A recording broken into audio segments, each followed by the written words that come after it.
Good morning. Welcome to Ayogen Morning News. My name is Deborah Anjorin. First, the headlines. Lynched traveler CDS squad goes after killers as Okpebolo consults governors. Nigeria boxer Olarewaju dies after collapsing in Ghana fight. World Bank approve Nigeria $63 million loan today. 5 banks rake in 3.3 trillion naira profit despite harsh economy. Petrol price to rise more as naira for crude talks wobble.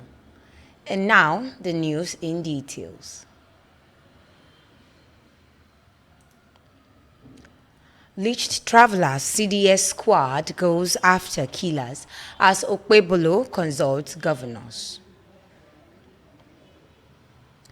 The Chief of Defense Staff, General Christopher Musa, on Sunday strongly condemned the killing of 16 hunters in Edo State, vowing that the perpetrators will be brought to justice. The CDS pledges as Edo State government said the governor Monday Okpebolo has reached out to the victim's family, the Hausa community leader in the state and the northern governor about the incident. About 14 suspects have been arrested by the police in connection with the tragic incident. A mob killed the hunters in Uromi, Edo State, last Thursday while traveling to Kano from Rivers State to celebrate Eid with their family. The incident was said to have happened when the truck conveying them was stopped by a vigilante group and the men were found with Dane guns were lynched by the interceptor who mistook them for kidnappers. No fewer than 16 victims were set ablaze, while 10 were rescued by the police. Those who died in the incidents were buried on Saturday. And down to sport news for this morning. Nigerian boxer Olarewaju dies after collapsing in Ghana fight. Former national and West African light heavyweight champion Segun Success Olarewaju had died after collapsing during a boxing match in Ghana on Saturday. Olarewaju lost consciousness while facing Ghanaian boxer John Mbanogu at Fight Night 15 of the Ghana Professional Boxing League at Bukom Boxing Arena. The newspaper gathered that he was reportedly leading on points before the tragic incident occurred. Punch also observed him collapse in a video being shared on social media. The boxing community have been thrown into mourning following his sudden death. Olarewaju, a respected figure in Nigerian boxing, previously held both national and West African light heavyweight titles. His contribution to sport in Nigeria and across West Africa have been widely acknowledged, with colleagues and fans paying tribute to his legacy. And down to business news for this morning. World Bank to approve Nigeria's $632 million loan request today.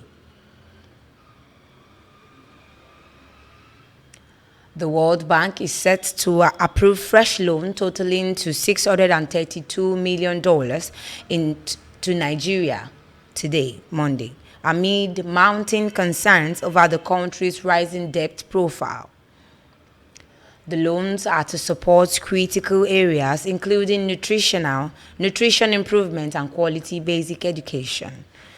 Information obtained from the World Bank's website on Sunday showed that the two loans expected to be approved today include $80 million from the Acceleration Nutrition Results in Nigeria 2.0 project and $552 million for the Hope for Quality Basic Education for All program.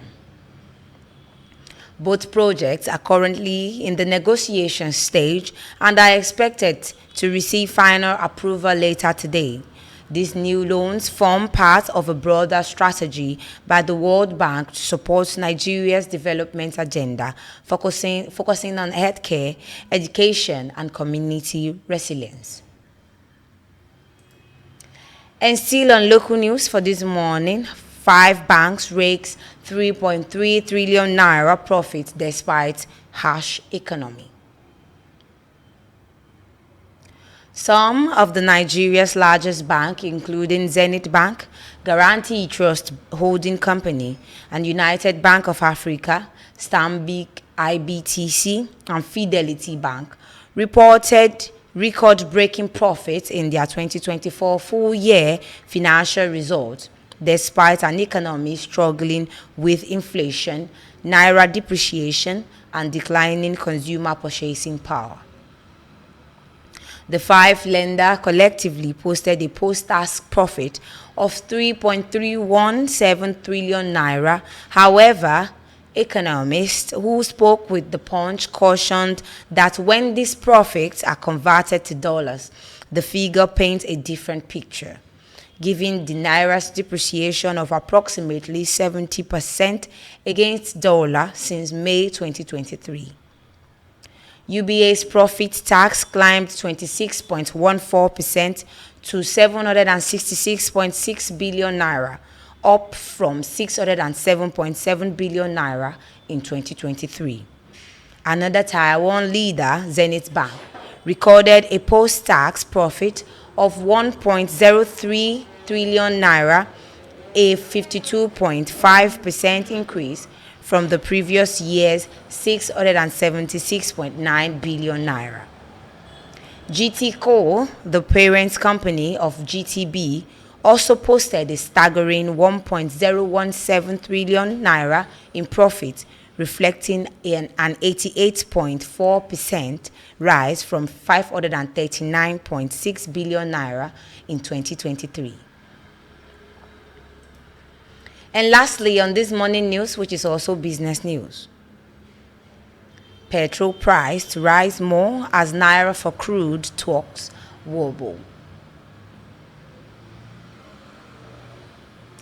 There is anxiety in the downstream arm of the oil and gas sector as operators await the decision of the federal government on the naira for crude deal between the Nigerian National Petroleum Company Limited and the Dangote Petroleum Refinery.